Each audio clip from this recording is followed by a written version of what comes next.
বৃষ্টিকে উপেক্ষা করে ২১শে জুলাইয়ের প্রস্তুতি সভা করলেন মোশাররফ হোসেন মধু। শুক্রবার আমতলা বাজারে ওই সভায় তিনি একদিকে যেমন বিজেপি সরকারের কড়া সমালোচনা করেন, তেমনিভাবে আমতলা নওদা এলাকায় চলা নানা দুর্নীতি নিয়েও সরব হন। চলুন দেখে নেওয়া যাক সেই সভা থেকে কি বললেন তিনি।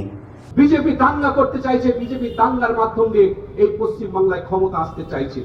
আজকে বিজেপির কোথায় উত্থান ছিল? 1947 সালে দেশ স্বাধীন হয়েছিল, সেই সময় সব থেকে বিরোধিতা করেছিল এই আরএসএস। সেই দিন আরএসএস বিরোধিতা করেছিল, ব্রিটিশদের চাতুরিকতা করেছিল। মুরগিরা আসবে, বিভিন্ন দেশ থেকে আসবে, বিভিন্ন রাজ্য থেকে আসবে, ভোট আসন্ন, বিভিন্ন সময় আসবে, এই বাংলাকে কলুষিত করতে চাইবে। এই বাংলার একমাত্র পাহারাদার মমতা বন্দ্যোপাধ্যায়। মমতা বন্দ্যোপাধ্যায়ের উপর ভরসা রাখুন, আমাদের উপর ভরসা রাখুন। এই বাংলা তথা এই নওদার মানুষের কোনো ক্ষতি হতে দেব না। আপনারা যেভাবে এসেছেন আগামী দিন এইভাবে থাকবেন।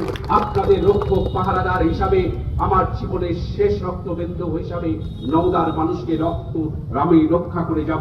অসহায় কেন? আমতলায় ভালো ভালো জায়গা রাতের অন্ধকারে দখল হয়ে যাচ্ছে। হসপিটালে বিভিন্ন সময় অ্যান্টি সোশ্যাল গিয়ে বসে সে দালালি করছে। বিএলআর অফিসে অ্যান্টি সোশ্যালরা গিয়ে 200-300 টাকা না দিলে রেকর্ড হবে না। এডি অফিসে গিয়ে তাদের সেখানে কৃষকরা যে সমস্ত টাকা পায়, কৃষকরা যে সমস্ত পেনশনের টাকা পায়, সেখানেও কাটমানি নেওয়া হচ্ছে। যেখানে কৃষকদের যে সমস্ত সার বীজ দেওয়া হয়, সেখানে কৃষকদের বাড়ি পর্যন্ত পৌঁছায় না। এরকম তো ছিল না। নওদায় তো এরকম ছিল না।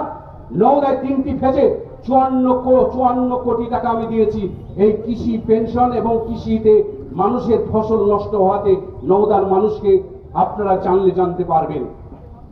54 কোটি টাকা দিয়েছি নওদার মানুষকে। তাই আমরা বলতে চাই, আমরা কোনো ছোট বড় না। আপনাদের কাছে ডেকেছি আজকে 21শে জুলাই ধর্মতলা চলো, মমতা বন্দ্যোপাধ্যায় ডাক দিয়েছে।